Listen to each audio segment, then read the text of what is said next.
গধূলি হুঁচৰি গায়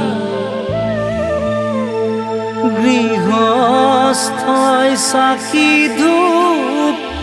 ধূনা জ্বলায় কালিলৈ গধূলি হুঁচৰি জুৰিম শৰাই খনি থবি সজাই